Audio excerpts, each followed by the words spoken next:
नमस्कार, ये आकाशवाणी चंडीगढ़ है। अब आप रतिका से प्रादेशिक समाचार सुनिए। पहले इस बुलेटिन के मुख्य समाचार। प्रवर्तन निदेशालय ने चीन के नागरिकों के स्वामित्व वाली 2 कंपनियों और उनसे जुड़े लोगों के खिलाफ धन शोधन जांच के सिलसिले में छापेमारी की। हरियाणा मंत्रिमंडल ने ग्रामीण उपभोक्ताओं के पेयजल शुल्क, अधिशुल्क एवं ब्याज के 374 करोड़ 28 लाख रुपए माफ करने को मंजूरी दी। मंत्रिमंडल ने दुर्लभ बीमारियों से पीड़ित व्यक्तियों की वित्तीय सहायता प्रदान करने की योजना और ग्रामीण चौकीदारों को सेवानिवृत्ति के बाद 2 लाख रुपए की एक मुश्त वित्तीय सहायता प्रदान करने के लिए नियमों में संशोधन को स्वीकृति दी। और पंजाब, हरियाणा और चंडीगढ़ में शीतलहर का प्रकोप जारी। 8 जनवरी तक घना कोहरा छाया रहेगा और 9 जनवरी को कई जिलों में बारिश की संभावना जताई गई। अब समाचार विस्तार से। प्रवर्तन निदेशालय ने चीन के नागरिकों के स्वामित्व वाली 2 कंपनियों और उनसे जुड़े लोगों के खिलाफ धन शोधन जांच के सिलसिले में तलाशी अभियान चलाया है। प्रवर्तन निदेशालय ने कहा है कि ये कंपनियां मोबाइल फोन ऐप के जरिए ऋण देने व ऋण लेने वालों की निजी जानकारी तक पहुंच बनाकर उनका उत्पीड़न करती थी। इन कंपनियों के खिलाफ गत वर्ष 21 दिसंबर को दिल्ली, चंडीगढ़, हरियाणा, पंजाब व गुजरात सहित 19 स्थानों पर छापेमारी की गई और तलाशी के दौरान 1 करोड़ 30 लाख रुपए की नकदी बरामद की गई। प्रवर्तन निदेशालय ने बताया कि छापेमारी के दौरान कई दस्तावेज एवं डिजिटल रिकॉर्ड भी जब्त किए गए।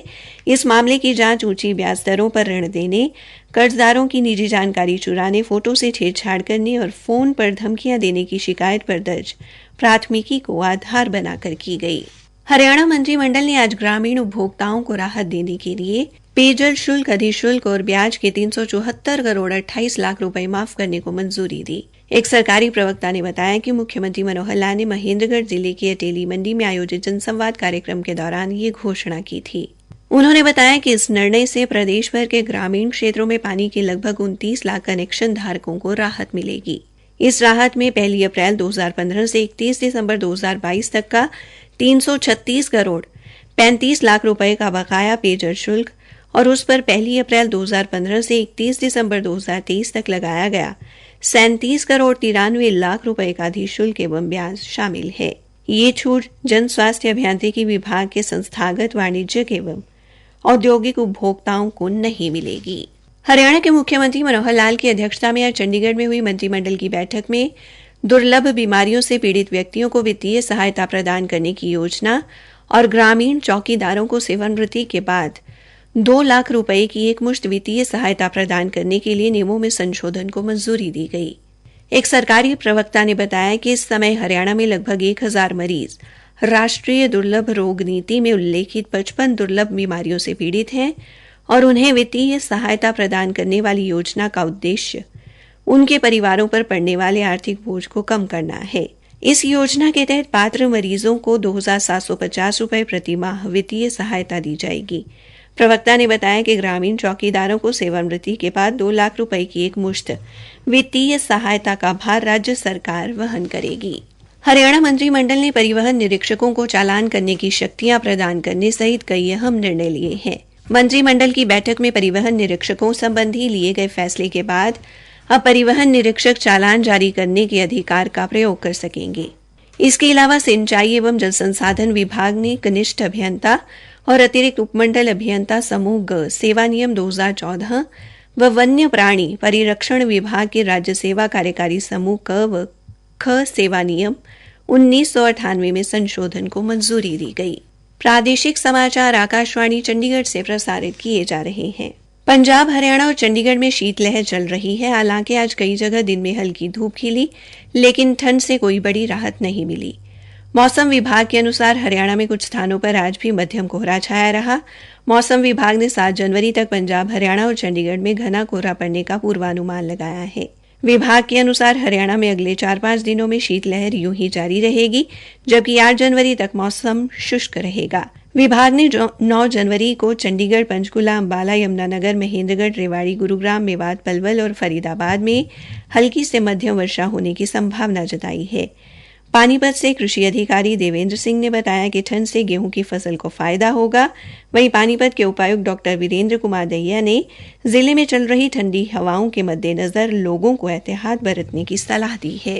मुख्यमंत्री मनोहर लाल की अध्यक्षता में चंडीगढ़ में हुई मंत्रिमंडल की बैठक में आज इको पर्यटन के विकास संबंधी नीति को मंजूरी दी गई। इस नीति का उद्देश्य राज्य की समृद्ध जैव विविधता, पारिस्थितिकी तंत्र, विरासती स्मारकों और सांस्कृतिक विविधताओं का संरक्षण करना है। सरकारी प्रवक्ता ने बताया कि यह नीति प्रकृति पर्यटन को बढ़ावा देने के साथ साथ स्थानीय अर्थव्यवस्था को बढ़ाने और स्वदेशी सामग्रियों के स्थानीय उपयोग को बढ़ावा देने के अवसर प्रदान करेगी। भारतीय जनता पार्टी के प्रदेशाध्यक्ष एवं सांसद नायब सिंह सैनी ने आज कैथल में लगभग 95 लाख रुपए की लागत से होने वाले क्योडक के कोटिकुट तथा बलवंती के वेदवती तीर्थ के सौंदर्यकरण कार्य का शिलान्यास किया। इस मौके पर विधायक लीलाराम, जिला अध्यक्ष अशोक गुर्जर, कुरुक्षेत्र 48 को तीर्थ निगरानी समिति के अध्यक्ष मदन मोहन छाबड़ा भी उपस्थित रहे। इस अवसर पर श्री सैनी ने कहा कि आज देश के सभी तीर्थों के सौंदर्यकरण का कार्य किया जा रहा है, जिससे लोगों को आस्था के केंद्रों में बेहतर माहौल मिल रहा है। उन्होंने कहा कि इसके साथ लुप्त होते धार्मिक स्थानों को बचाने का काम किया जा रहा है। आज हरियाणा में कई जगह देश की प्रथम महिला शिक्षक एवं समाज सुधारक सावित्री बाई फुले की जयंती मनाई गई।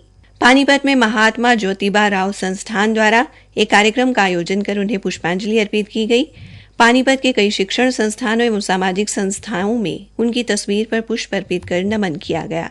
वहीं भिवानी जिले के गांव उमरावत में बामसेफ द्वारा एक कार्यक्रम आयोजित किया गया। इस दौरान सावित्री बाई फुले के चित्र पर पुष्प अर्पित करते हुए राष्ट्रीय पिछड़ा वर्ग मोर्चा के प्रदेशाध्यक्ष सुरेश प्रजापति ने उनके जीवन पर प्रकाश डाला।